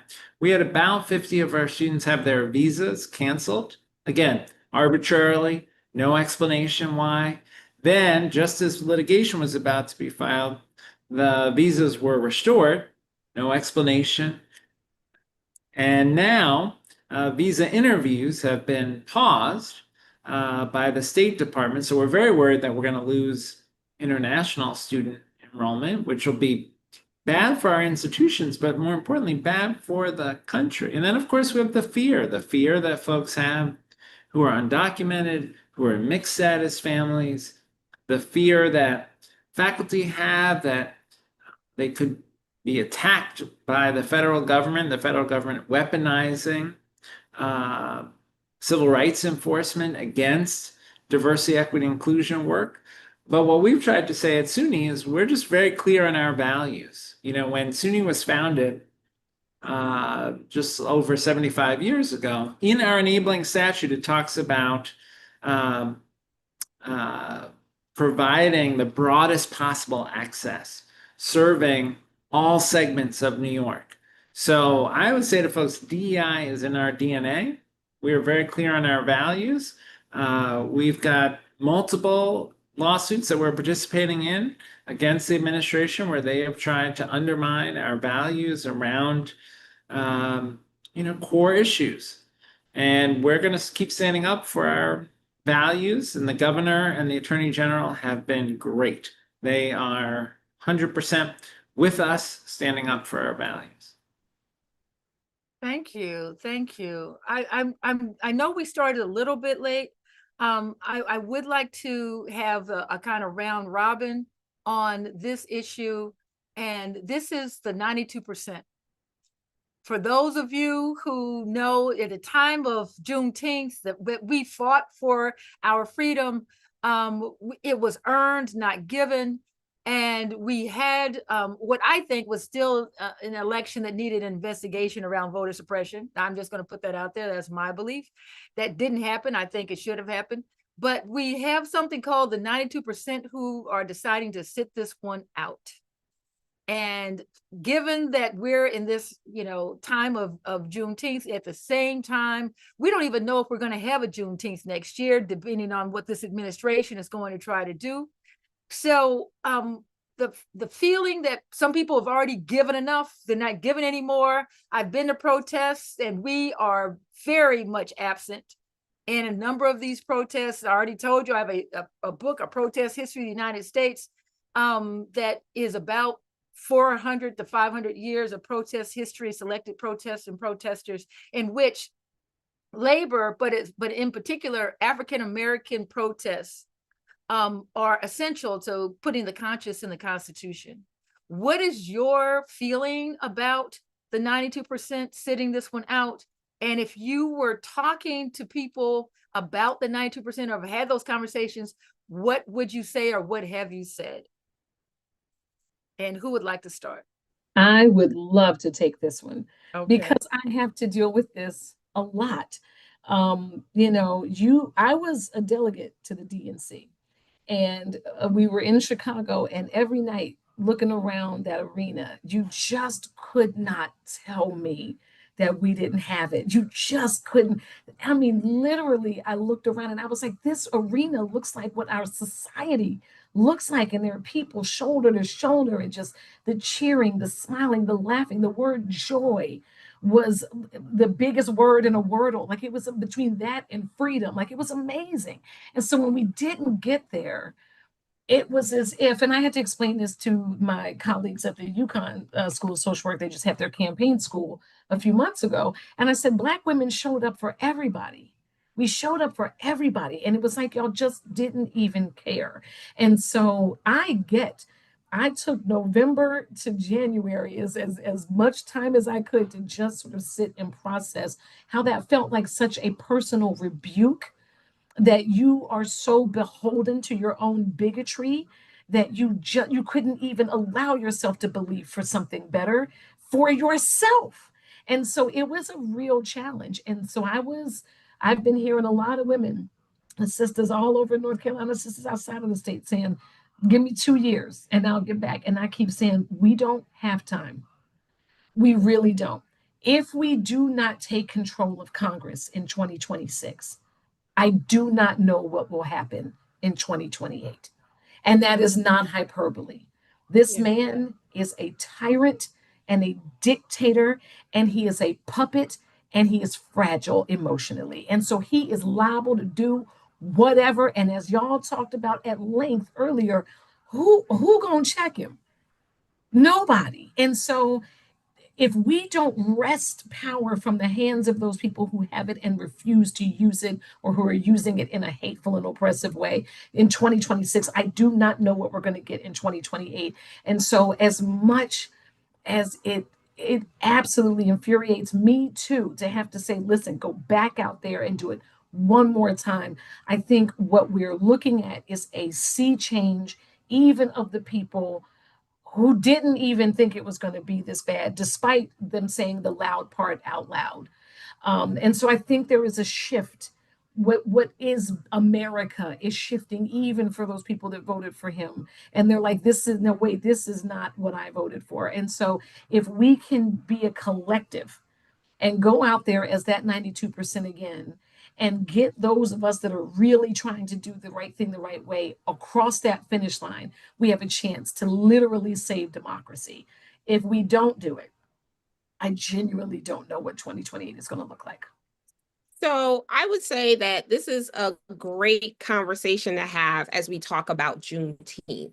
You started this conversation giving us the history of how we fought, right? Pre Civil War, post Civil War. Dr. King gave us the two Reconstruction periods, and we could literally say this is the third. And I think that as we talk to people who are tired, the 92%, the first thing we have to acknowledge, and you wrote the book of protest, is that if we use the prototypes that you are talking about, what we saw even with the indigenous people was first there was collaboration. Folks have to come together. I don't think outside of Win with Black Women, people know where to come together. We also have to acknowledge that there are different roles. Everyone doesn't need to be on the street. It is time that the allies, really what I call the co-conspirators, like Bettina Love, the white folk, put their bodies on the line. It's white lips to white ears. You do the work. What's her name? Your soror. Toni Morrison said, white people have to solve the issue of racism and they have to deal with that among ourselves. I say we have to heal from it as people of color. We need to rest. We need planning. We have to be able to pivot. Everything isn't going to be solely just the election and Congress. There are people who can focus on that and who will focus on voting. There are people who will look at the state level. And then there are people who are advocates who are doing grassroots work. So you get to choose. And here's the other thing you could do. You could write a check. How about that? You could literally write a check to LDF, to ACLU, to NICE. Dr. Harding. To Dr. Hardy, yes, Kimberly. Last time I sent you, so you need to put the link in here for us to make these contributions. Yes. Okay, and I want to and I just want to say that you get to choose, right? And protesting isn't always it. Especially for those of us who have different roles. Sometimes it's how you show up in the conversation, the silence, the courage to not be silent, because the way it's happening is that we're seeing a lot of our national civil rights organizations locally be silent. They're not talking about the issues. They're simply going along, and they'll have a coffee clutch, and they want you to come to their gala. But I'm not seeing any statements on ICE being in the communities. I'm not seeing any statements on really gathering people and helping them figure out how to marshal their resources. So and here's the other piece, we can't be tired. You know why we can't be tired? Because we literally have been living our best lives. Because so many of our ancestors did the work for us. So we don't get to be tired, okay? Because we've been living off, their work for a long time. Now it's time for us to put some skin in the game. Okay. And it's not just by voting, and it's not just by advocacy. It's also by walking the talk. So you want to get on Facebook and all of this, and you talk about, we're not going to be at the protest, write the check, hon. Create a mutual aid society. But what you're not going to do is sit here and watch it fall and then come looking at those of us, like the people on this call, who are doing the work, who are putting our front line and try to browbeat us because we're asking you to play your part. Everyone doesn't have to be a general, but you certainly can be a pawn. And one of the things, and I like Kevin, of course, to chime in, but one of the things that gets me when I ask the question, so you put in 4 months and you've had 4 months. Like, how much more time do you need? Like, what did you actually put in the first place? You had 4 months of intense service, but after resting for 4 months later, what else you need? Because some of these people weren't doing anything before. They just did something for that 4 months. And now all of a sudden they're like, I'm done because I put my heart and soul in something and got my feelings hurt, based on the 4 months of work that he did. But You know, what were you doing before that? Because I like to say, you know, I'm sure Harriet Tubman would like to be sitting home saying, I'm tired. You know, Fannie Lou Hamer would like to say, I'm tired. You know, Marcus Garvey would have said, I'm tired. There's so many people who would have said, I'm tired, you know, if we could be tired. But that's right. So why don't you bring us home for that? And I want to have John King speak to this issue of the student population after, this is after Senator Parker, the student population in Juneteenth and what the SUNY schools are doing to make sure that Juneteenth stays alive. But let's go first to Senator Parker around this issue of the 92% being tired. Yeah. Well, look, I think I think what Juneteenth teaches us is the notion, or reaffirms for us, is the notion of self-reliance, right? And I think all of us is a place that I think we all agree that, like, we're not going to get saved by anybody. This is an SOS moment, right? We got to save ourselves, right? Um, you know, Denmark Vesey and Gabriel Prosser and Nat Turner didn't wait for anybody to save them, right? Booker T. Washington didn't wait for anybody, right? Garvey didn't wait for anybody. Honorable Elijah Muhammad didn't wait for anybody, right? Malcolm X and Martin Luther King and Fannie Lou Hamer and Harriet Tubman, like, none of these people waited for anybody. Shirley Chisholm did not wait for anybody to tell them or give them permission to do anything. And so I think in this moment, we should be using Juneteenth to begin where we are, right? Begin where we are. And everybody doesn't need to run for office, right? And in fact, I think most people shouldn't be running for office, right? And I think that, but I think where you start is, if you live in an apartment building and there's a tenant association, join your tenant association, get active in organizing that building. If there isn't a tenant association, organize a tenant association. If you live in a private house, organize, homeowners association or a block association or a civic organization, right? If you don't belong to your local NAACP or Urban League, get involved with those organizations. If you belong to a church, mosque, temple, synagogue, get involved with one of the ministries there. If you don't see a ministry that you're interested in, talk to your clergy leader about starting that ministry. There's so many. If you're in a school, join a club. If you don't see a club that you want, start a club. If you go to SUNY and you don't see a club that you like, call Dr. John King. I'll put his personal number in the chat, about starting that club on your campus, right? But we have to kind of begin where we are, and I think there are a lot of organizational resources. Stokely Carmichael is famous for saying that Black people have organizations, but our organizations aren't organized, right? And so I think that part of the challenge that we have, all of us, me, as a Prince Hall Mason and as a member of Kappa Alpha Psi and other members of the D9, work with our organizations to do the work that we'd like to see them do. And I'm sure a lot of them are working very, very well, but I'm sure there's other things that can be done. And so, that's I think that was the spirit behind, me and John this year joining Kappa Alpha Psi, and the work that we're doing with our pole mark is to get to work, is to roll up our sleeves and do the work that our community needs to be done, and it has to happen together, right? So as a political science professor, you study Max Weber, right? German sociologist, right? And it says that power is the ability for a social group to realize its will even in opposition of others. And so what you understand in that definition is that power is a group dynamic. It's not an individual dynamic. Nobody individually has power, right? To the degree I have power as a state senator is because I represent 320,000 people. And then I'm part of a conference of, 41 senators, and together we represent, X number of millions of people throughout the state, right? And so that's where the power comes from. And so figure out what is the social group that you're going to be engaged in, whether it's your fraternity or sorority, the NAACP, the Urban League, your church, your block, your apartment building, to in fact exercise your power and make your voice be heard. And so that becomes our challenge here on Juneteenth.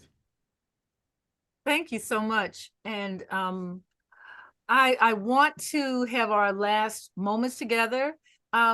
end with Chancellor John King, because the next generations need to know about Juneteenth. We began with a talk about the history of Juneteenth, but also with the realization that it's still something that many people don't know about. So in the SUNY system, what is it that SUNY is able to do to make sure that young people are familiar with Juneteenth and can actually be a part of, I know it's summer school, but be a part of commemoration or celebration and recognition of this national holiday?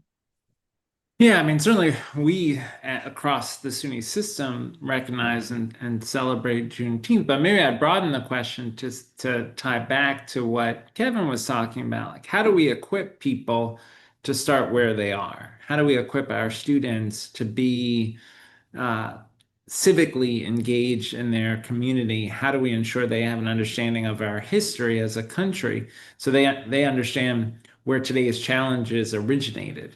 And so at SUNY, we have two things that are required for all students. One, we have a diversity, equity, inclusion, and social justice general education requirement. So every student, no matter what degree they are seeking, has to take a course that deals with themes of diversity, equity, inclusion.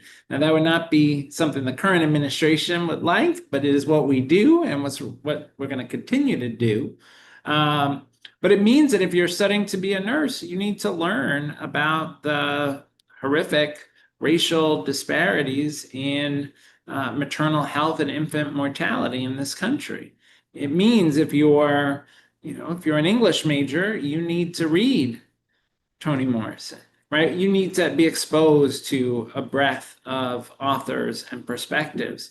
So that's one requirement we have. Another requirement that will begin with our students who are freshmen next fall in fall of 26 will be a civic discourse requirement, because we think it's very important that we're preparing all of our students to be citizens, to think critically about civic issues, to debate. We've had disagreements even on this Zoom, but we can disagree agreeably and we can hear people out and we could try to listen as much as we're advocating so that we're continually learning. And those are skills that can be taught.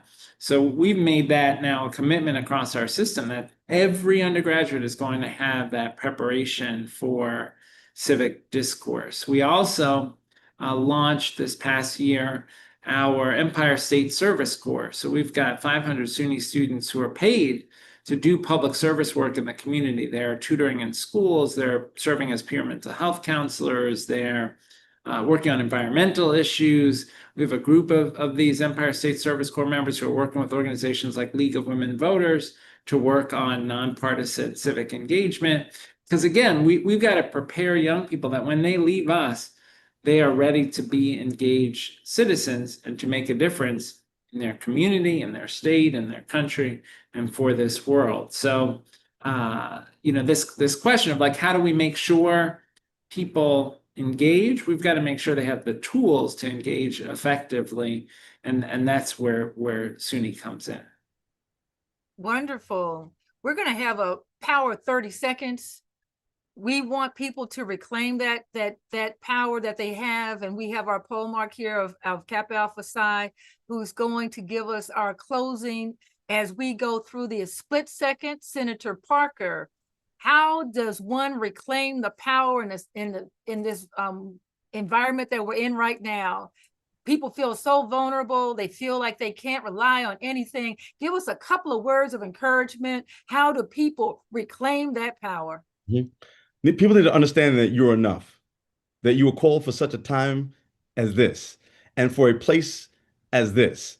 And so again, start where you are and understand that you have the things that you need to have in order to accomplish the things that you have agreed with God that you would do on this journey to earth. And so begin with where you are, begin with who you are, and bring good into the world and let no good be lost. Excellent. And Attorney Harding. For me, I think about community. We are a communal people. And so the first thing I say is you build your community. You build a community that will treasure you, that will support you, that will lift you up, that will give you a safe place to rest, but that is also called together to fight for what's right and to not only protect what we have, but also take us to the next level and think about the future. Beautiful. Chancellor King. I'll tell you, I always think about on Juneteenth, my ancestors who were enslaved in Gaithersburg, Maryland. I had the opportunity a few years ago to locate the place where my great-grandfather was enslaved. The cabin he lived in as an enslaved person is still standing on the property. Property is still owned by the family who are direct line descendants of the family that enslaved mine. And, when I stand inside that cabin, the cabin is not, more than 50 feet from the main house. So it's very clear these were two families living in the same physical space, one owning the other. And when you stand inside that cabin, you're deeply conscious of the cruelty of the institution of slavery.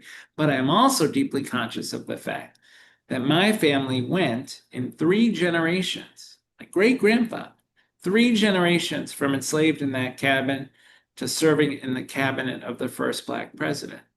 And that is because my ancestors lived with faith in a future they could not see. And I am here because they survived, because they persevered. And so as difficult as this moment may be on many levels, we have been through worse, we have persevered through worse, and we owe it to those who came before us to step up in this moment. Excellent. Excellent. Dr. Hardy. I absolutely love that, Chancellor. M.K. Asante Jr. says, we are the descendants of the ones who refuse to die.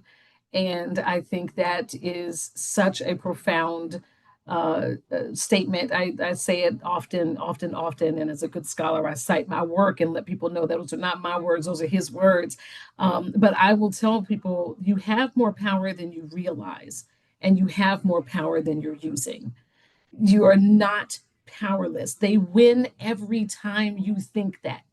Every time you look at something and say, there's nothing I can do about that, they win. They are flooding the zone on purpose so that you just get this sense of overwhelm, so that you're just like, hands up, it's not going to change. My vote doesn't matter anyway. And I promise you that it does. We kept a Supreme Court seat on the state court of North Carolina with 734 votes, and every single one of those votes mattered. And that means justice will prevail in North Carolina for the next 2 years until the next race. So you have more power than you realize. You can use it, you can tap into it. It doesn't have to look big and audacious. You don't have to be a senator. You don't have to be a chancellor, right? You don't have to be a professor. You can be exactly who you are and do something magnificent in the world. Thank you. Thank you. Thank you. This has been Professor Gloria J. Brown Marshall, author of A Protest History of the United States.